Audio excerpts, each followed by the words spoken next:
Saat kita berinteraksi dengan orang lain, komunikasi adalah salah satu aspek yang paling penting. Namun, dalam berkomunikasi, tidak semua hal yang kita katakan harus dikeluarkan tanpa pertimbangan. Ada kalanya, diam adalah pilihan terbaik, terutama ketika kita merasa emosi kita bisa membuat ucapan kita menyakitkan.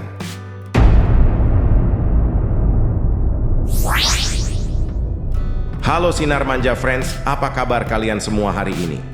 Semoga kalian dalam keadaan sehat dan bahagia, dan semoga hari-hari yang kalian jalani dipenuhi dengan kedamaian dan keberkahan.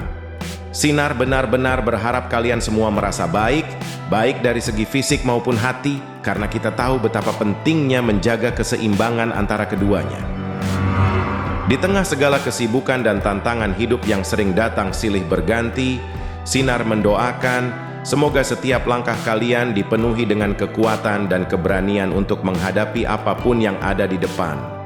Semoga kita semua diberi ketenangan untuk selalu berpikir jernih dan dilimpahi kebijaksanaan dalam mengambil setiap keputusan. Jangan lupa, meskipun dunia kadang terasa berat, kita selalu bisa menemukan kebahagiaan dalam hal-hal kecil yang sederhana. Jadi semoga hari ini kalian merasa diberkahi dan penuh dengan semangat baru. Terima kasih sudah meluangkan waktu untuk bergabung dengan Sinar di Sinar Manja, dan semoga apa yang Sinar bahas hari ini bisa memberikan manfaat dan inspirasi untuk perjalanan hidup kalian. Yuk, kita mulai video ini dengan penuh semangat dan harapan yang positif. Mengapa diam itu bijak? Diam seringkali dianggap sebagai bentuk ketidakpedulian atau keengganan untuk terlibat. Namun sebenarnya diam adalah bentuk kebijaksanaan yang seringkali diabaikan dalam dunia yang serba cepat ini. Diam bukan berarti kita tidak peduli atau tidak memiliki pendapat, tetapi lebih kepada pilihan yang sadar untuk menjaga kedamaian, menjaga diri, dan menghindari konflik yang bisa memperburuk situasi. Ketika emosi kita meluap, entah itu kemarahan, frustasi, atau kekecewaan, kita mungkin cenderung mengatakan hal-hal yang tidak kita maksudkan. Ucapan yang keluar dalam keadaan emosional seringkali bisa menyakiti orang lain atau membuat hubungan kita menjadi renggang. Pada saat seperti itulah, diam menjadi pilihan yang bijak. Diam memberikan kita waktu sejenak untuk menenangkan diri, meresapi situasi, dan merenung sebelum berbicara. Seringkali, kata-kata yang terucap dalam keadaan terburu-buru atau di bawah tekanan dapat menimbulkan penyesalan yang mendalam. Begitu kata-kata itu keluar, kita tidak bisa menariknya kembali. Sebaliknya, dengan memilih untuk diam, kita memberi diri kita kesempatan untuk berpikir jernih dan menghindari ucapan yang bisa kita sesali nantinya. Diam juga adalah bentuk rasa hormat kepada orang lain. Kadang-kadang, ketika kita merasa marah atau kecewa, apa yang kita ingin katakan mungkin bukan hal yang konstruktif. Dalam momen-momen tersebut, diam menjadi bentuk empati, memberikan ruang bagi orang lain untuk berbicara, atau memberi waktu untuk meredakan ketegangan sebelum berkomunikasi lebih lanjut. Diam memberi kita kesempatan untuk memilih kata-kata yang lebih bijaksana dan penuh pertimbangan. Pada akhirnya, diam adalah alat yang kuat untuk menjaga kedamaian dalam diri kita dan di sekitar kita. Ini bukan tentang menjadi pasif atau lemah, tetapi tentang memiliki kontrol atas diri sendiri dan kemampuan untuk menilai kapan kita harus berbicara dan kapan kita harus diam. Dalam dunia yang serba cepat dan penuh kebisingan, kemampuan untuk diam dan merenung adalah sebuah kebijaksanaan yang tak ternilai harganya. Jadi, mari kita hargai kekuatan diam dan gunakan dengan bijak dalam setiap situasi yang kita hadapi. Dampak kata-kata yang tidak tepat. Kata-kata memiliki kekuatan yang luar biasa. Bahkan satu kalimat bisa mengubah segalanya, membangun atau meruntuhkan, menyembuhkan atau melukai. Seringkali kita tidak menyadari seberapa besar dampak dari kata-kata yang kita ucapkan. Ucapan yang tidak dipikirkan dengan matang bisa meninggalkan bekas yang dalam, bahkan jauh lebih besar daripada yang kita bayangkan. Kata-kata yang salah, meskipun terkadang diucapkan dengan niat baik atau tanpa sengaja, bisa menghancurkan hubungan yang sudah terjalin lama. Terkadang, kita berbicara dengan emosi yang meledak-ledak, tanpa menyaring kata-kata terlebih dahulu. Akibatnya, kata-kata itu bisa merusak kepercayaan, menciptakan kesalahpahaman, atau bahkan menyebabkan perasaan terluka yang bertahan lama. Seiring berjalannya waktu, kata-kata yang tajam dan menyakitkan bisa berubah menjadi kenangan buruk yang membekas dalam ingatan orang yang mendengarnya, dan kita mungkin tidak bisa menghapusnya begitu saja. Selain itu, kata-kata yang tidak tepat seringkali menimbulkan kesalahpahaman. Kita mungkin berniat berbicara satu hal, tetapi yang didengar oleh orang lain justru bisa berbeda jauh dari niat kita. Ketika kata-kata yang keluar tidak diungkapkan dengan hati-hati, makna yang dimaksud bisa terdistorsi, dan orang lain bisa merasa diserang atau tidak dihargai. Begitu kesalahpahaman terjadi, untuk memperbaikinya seringkali memerlukan usaha yang jauh lebih besar daripada sekadar berbicara dengan hati-hati sejak awal. Kata-kata yang tidak tepat juga bisa meninggalkan luka yang lebih dalam daripada yang kita sadari. Meskipun waktu berlalu, kata-kata yang menyakitkan seringkali tetap terpatri dalam pikiran dan hati seseorang. Kita mungkin berpikir bahwa ucapan kita tidak berarti apa-apa atau hanya sekadar bercanda, tetapi bagi orang yang mendengarnya, kata-kata itu bisa membekas dan meninggalkan dampak emosional yang dalam. Dalam banyak kasus, luka yang ditinggalkan oleh kata-kata lebih sulit disembuhkan daripada luka fisik, karena ia berhubungan dengan perasaan dan kepercayaan. Oleh karena itu, sangat penting untuk selalu berpikir sebelum berbicara.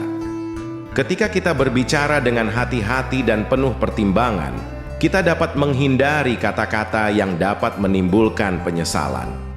Berpikir sejenak sebelum mengeluarkan ucapan bisa memberi kita kesempatan untuk memilih kata-kata yang lebih bijak dan lebih bermanfaat, serta menjaga hubungan kita dengan orang lain tetap sehat dan harmonis. Seperti pepatah mengatakan, kata-kata yang baik adalah obat, sedangkan kata-kata yang buruk bisa menjadi racun. Jadi mari kita pastikan bahwa setiap kata yang kita ucapkan adalah kata yang membawa kebaikan dan bukan penyesalan. Seni mendengarkan dalam komunikasi. Komunikasi seringkali dianggap sebagai proses berbicara, namun sesungguhnya mendengarkan adalah bagian yang tidak kalah penting dalam berkomunikasi. Tanpa mendengarkan dengan penuh perhatian, komunikasi menjadi tidak seimbang, dan makna dari percakapan itu sendiri bisa hilang.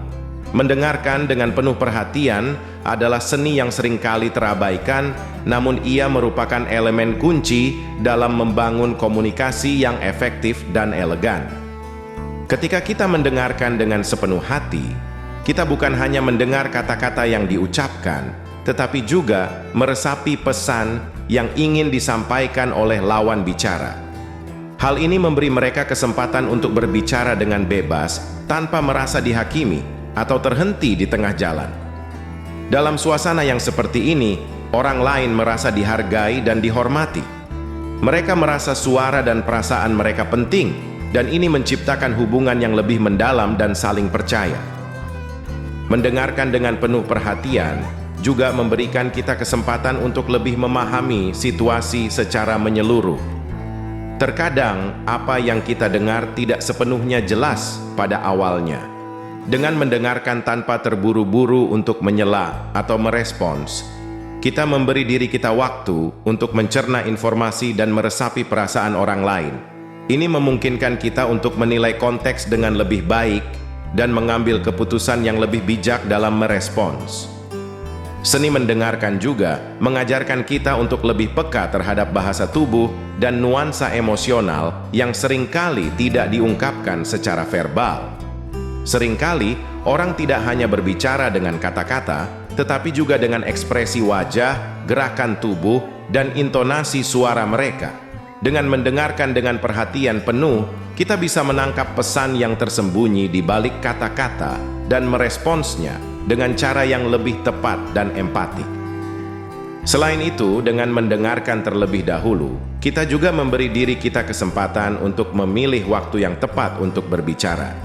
Banyak kali, kita merasa cemas untuk segera memberikan pendapat atau merespons sebelum orang lain selesai berbicara. Padahal, menunggu untuk mendengarkan dengan seksama memberi kita kejelasan dalam berpikir dan memungkinkan kita memberikan respons yang lebih relevan dan penuh pengertian. Dengan cara ini, kita bisa menghindari kesalahpahaman dan memastikan bahwa komunikasi yang terjadi berjalan dengan lebih harmonis. Mendengarkan dengan penuh perhatian bukan hanya menunjukkan bahwa kita peduli terhadap apa yang dibicarakan, tetapi juga mencerminkan kedewasaan dan kecerdasan emosional kita. Ini adalah bagian dari etika komunikasi yang elegan, yang menghargai orang lain dan menciptakan ikatan yang lebih kuat. Oleh karena itu, mari kita praktikkan seni mendengarkan ini dengan penuh kesabaran dan rasa empati, agar setiap percakapan yang kita lakukan bisa lebih bermakna dan bermanfaat. Kapan harus bicara, kapan harus diam? Salah satu tantangan terbesar dalam berkomunikasi adalah mengetahui kapan kita harus berbicara dan kapan kita harus diam. Kadang-kadang, diam menjadi pilihan yang bijaksana, tetapi pada saat yang lain, kita mungkin merasa perlu untuk berbicara dan menyampaikan pendapat atau klarifikasi. Mengetahui kapan harus memilih satu dari dua pilihan ini adalah seni komunikasi yang memerlukan pertimbangan yang matang. Jika kita merasa bahwa kata-kata kita bisa memperburuk situasi, lebih baik kita memilih untuk diam. Dalam momen ketegangan atau konflik, berbicara tanpa mempertimbangkan dengan hati-hati bisa menambah api dalam api, membuat masalah semakin rumit dan sulit diselesaikan. Saat emosi sedang tinggi, kita mungkin cenderung mengungkapkan hal-hal yang tidak sepenuhnya kita maksudkan, atau bahkan bisa melukai perasaan orang lain. Dalam situasi seperti ini, diam memberi kita waktu untuk meredakan emosi, menenangkan pikiran, dan berpikir dengan lebih jernih. Setelah suasana lebih tenang, kita bisa berbicara dengan lebih bijaksana dan mempertimbangkan kata-kata kita dengan hati-hati. Namun, ada kalanya diam justru bisa menyebabkan kebingungannya. Ketika ada hal penting yang harus disampaikan, baik itu untuk memberikan klarifikasi, menyampaikan pendapat yang konstruktif, atau mengungkapkan perasaan, diam bisa menyebabkan kesalahpahaman atau ketidakjelasan. Dalam situasi seperti ini, kita perlu berbicara, tetapi dengan cara yang penuh pengertian dan kebijaksanaan. Pastikan bahwa apa yang kita katakan disampaikan dengan rasa hormat dan tanpa menambah beban emosi. Menyampaikan pendapat dengan cara yang baik dan penuh empati akan lebih mudah diterima oleh orang lain dan membantu menjaga hubungan tetap baik. Tentu saja, setiap situasi berbeda dan tak ada aturan yang pasti kapan harus berbicara atau diam. Terkadang, kita perlu mendengarkan hati kita dan mengevaluasi situasi dengan bijaksana. Jika kata-kata kita bisa membuat perbedaan positif, maka berbicaralah dengan penuh kepercayaan diri dan kejelasan. Jika kata-kata kita hanya akan menambah keruwetan atau menambah rasa sakit hati, diam bisa menjadi pilihan yang lebih bijaksana. Pada akhirnya, seni berbicara dan diam terletak pada kemampuan kita untuk menilai situasi dan memahami dampak dari kata-kata kita. Dalam setiap interaksi, penting untuk selalu mempertimbangkan apakah berbicara akan membawa kebaikan atau justru menyulitkan. Diam bukan berarti kita lemah atau tidak peduli, melainkan bahwa kita memilih untuk memberi ruang bagi perasaan dan pikiran untuk meresap sebelum bertindak. Dan ketika saatnya untuk berbicara tiba, pastikan kita melakukannya dengan cara yang penuh rasa hormat dan kebijaksanaan. Mengendalikan emosi dalam komunikasi. Salah satu tantangan terbesar dalam komunikasi adalah kemampuan untuk mengendalikan emosi kita. Emosi adalah bagian dari kehidupan kita dan tidak ada yang bisa menghindarinya. Namun, ketika kita berbicara dalam keadaan emosi yang tinggi, baik itu marah, kecewa, atau frustrasi, kita seringkali kehilangan kendali atas kata-kata kita. Tanpa disadari, kita bisa mengucapkan hal-hal yang menyakitkan atau menyinggung perasaan orang lain yang pada akhirnya bisa merusak hubungan dan menciptakan kerusakan yang sulit diperbaiki.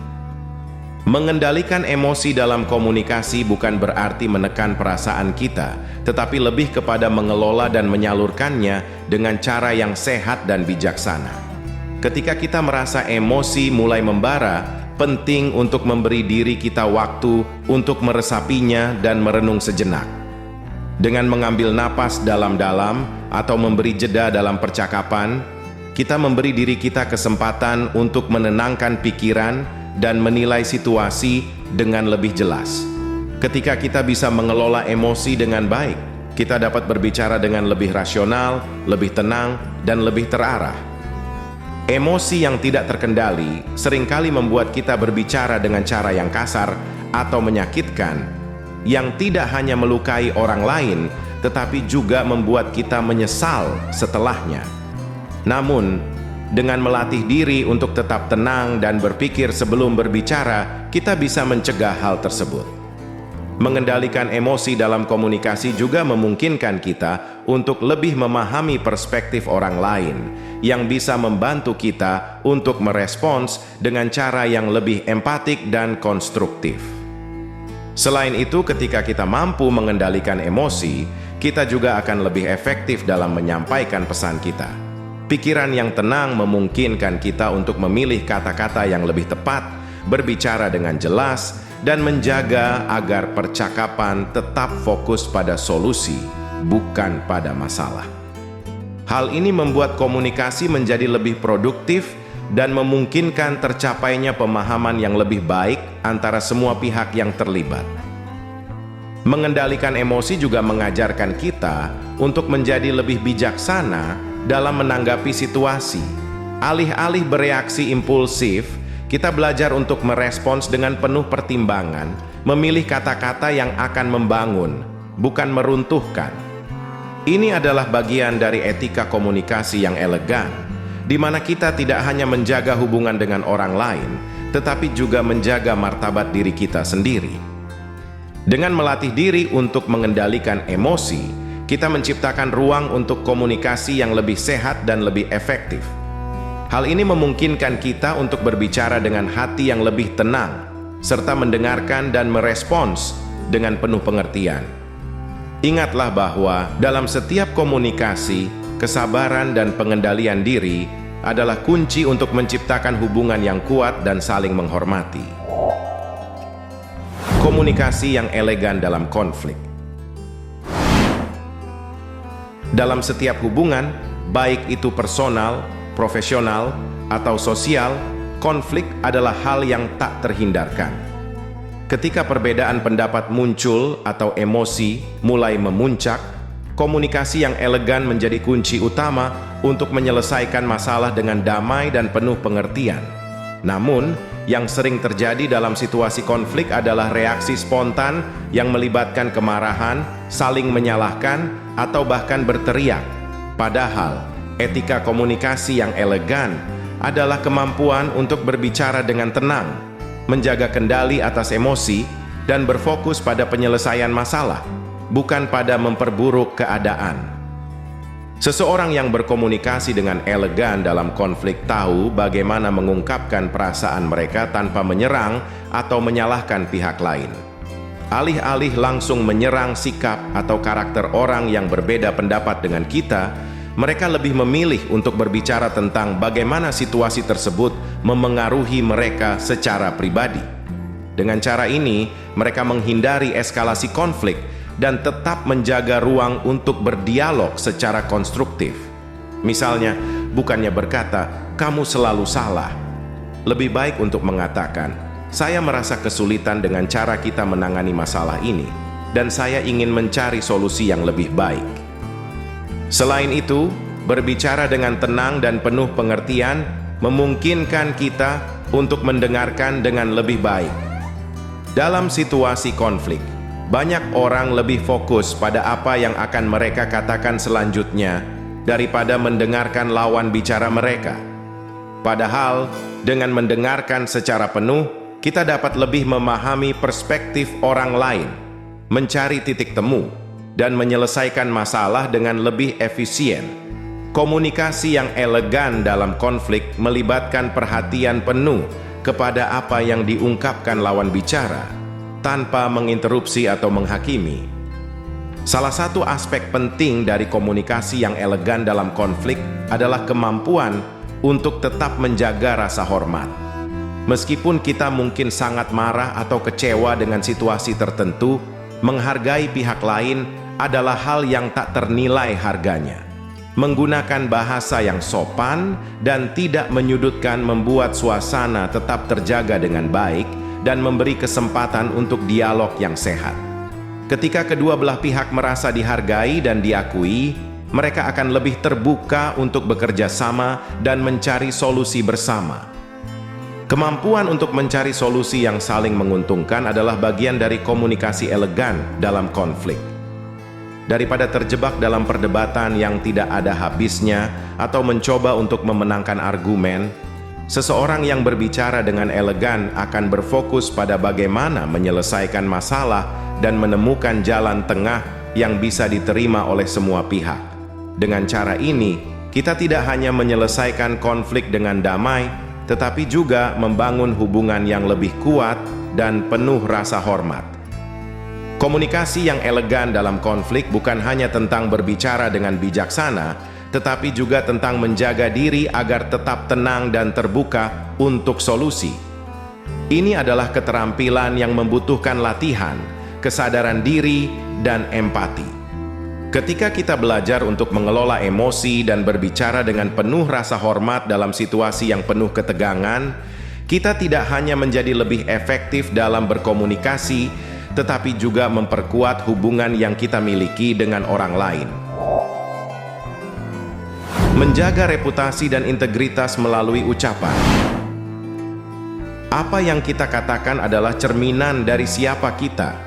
Kata-kata bukan hanya sekedar alat komunikasi, tetapi juga merupakan wujud dari karakter dan integritas diri kita. Setiap ucapan yang keluar dari mulut kita dapat membentuk persepsi orang lain terhadap kita dan pada gilirannya mempengaruhi reputasi serta kredibilitas kita di mata masyarakat. Oleh karena itu, menjaga reputasi dan integritas kita sangat bergantung pada cara kita berkomunikasi dan memilih kata-kata dengan bijaksana. Orang yang bijak dalam berbicara biasanya dihormati dan dipercaya karena mereka tahu bagaimana cara menjaga kehormatan diri mereka sendiri maupun orang lain. Mereka menyadari bahwa kata-kata memiliki kekuatan yang besar, tidak hanya dapat membangun, tetapi juga dapat menghancurkan. Sebuah ucapan yang tidak bijaksana atau bahkan hanya sekedar lelucon yang tidak tepat bisa merusak hubungan yang telah dibangun bertahun-tahun dan mencoreng citra kita di mata orang lain. Sebaliknya, kata-kata yang penuh dengan kebijaksanaan dan empati dapat memperkuat hubungan, membangun rasa saling menghormati, dan menjaga integritas kita tetap utuh. Menjaga reputasi bukan hanya tentang apa yang kita katakan di depan orang lain, tetapi juga bagaimana kita berbicara saat tidak ada orang yang melihat. Integritas dalam berbicara mencerminkan keselarasan antara apa yang kita katakan dan apa yang kita lakukan. Seseorang yang selalu berbicara dengan jujur, adil, dan penuh pertimbangan akan lebih dihargai oleh orang di sekitarnya, karena mereka menunjukkan konsistensi dalam kata-kata dan tindakannya. Ketika kata-kata kita tidak sekedar diucapkan untuk menarik perhatian atau menghindari ketidaknyamanan, tetapi didorong oleh prinsip dan kebenaran, kita menunjukkan bahwa kita memiliki integritas yang kokoh. Selain itu, menjaga reputasi juga berarti menjaga agar kata-kata kita tidak disalahartikan atau diselewengkan. Komunikasi yang jelas dan penuh pengertian meminimalkan risiko kesalahpahaman yang bisa merusak citra kita. Dalam dunia yang serba cepat ini, setiap pernyataan atau opini yang kita ungkapkan, terutama di media sosial, bisa tersebar luas dalam hitungan detik. Oleh karena itu, berhati-hati dalam memilih kata-kata adalah hal yang sangat penting. Bahkan, jika kita tidak berniat untuk menyakiti atau merendahkan orang lain, Kata-kata yang tidak tepat bisa menimbulkan kesan yang berbeda di mata orang lain. Dalam setiap percakapan, baik formal maupun informal, penting untuk mengingat bahwa setiap ucapan memiliki potensi untuk mempengaruhi persepsi orang terhadap kita. Dengan memilih kata-kata yang bijaksana, kita tidak hanya menjaga kehormatan diri, tetapi juga memberikan contoh yang baik kepada orang di sekitar kita. Reputasi yang baik dibangun dengan konsistensi dalam kata-kata dan tindakan, dan itu adalah sesuatu yang tidak bisa didapatkan dengan mudah, tetapi harus dijaga dan dipelihara sepanjang waktu. Menghargai kata-kata, berpikir sebelum berbicara, dan menjaga integritas dalam setiap percakapan adalah cara untuk memastikan bahwa kita tetap dihormati dan dipercaya oleh orang lain. Karena pada akhirnya, apa yang kita katakan bukan hanya sekedar untuk menyampaikan pesan, tetapi juga untuk mencerminkan siapa kita sebagai individu yang bermartabat. Komunikasi yang elegan adalah keterampilan yang sangat berharga dalam kehidupan sehari-hari. Dalam dunia yang penuh dengan interaksi, kata-kata kita memiliki kekuatan yang luar biasa untuk membangun atau merusak hubungan. Oleh karena itu, penting untuk selalu mengingat bahwa lebih baik diam daripada salah bicara. Ketika emosi atau situasi memanas, kata-kata yang terlontar bisa sangat sulit untuk ditarik kembali, dan dampaknya bisa bertahan jauh lebih lama daripada yang kita bayangkan. Dengan mengutamakan kebijaksanaan dalam berbicara, kita tidak hanya menjaga hubungan yang harmonis dengan orang lain, tetapi juga melindungi integritas diri kita. Komunikasi yang bijak bukan hanya tentang memilih kata-kata yang tepat, tetapi juga tentang mendengarkan, memahami, dan memberi ruang bagi perasaan orang lain. Mari kita terus berlatih untuk menjadi komunikator yang bijaksana. Seseorang yang tahu kapan harus berbicara dan kapan harus diam, dan yang selalu mengutamakan rasa hormat serta pengertian dalam setiap percakapan. Dengan demikian, kita bisa menciptakan hubungan yang lebih kuat, lebih bermakna, dan lebih penuh dengan saling menghargai. Jangan lupa untuk terus mengikuti video Sinar Manja untuk lebih banyak tips bermanfaat yang dapat membantu kamu dalam kehidupan sehari-hari. Dengan berbagi pengetahuan dan kebijaksanaan, kita bisa tumbuh bersama dan membangun hubungan yang lebih baik. Teruslah belajar dan berkembang bersama Sinar.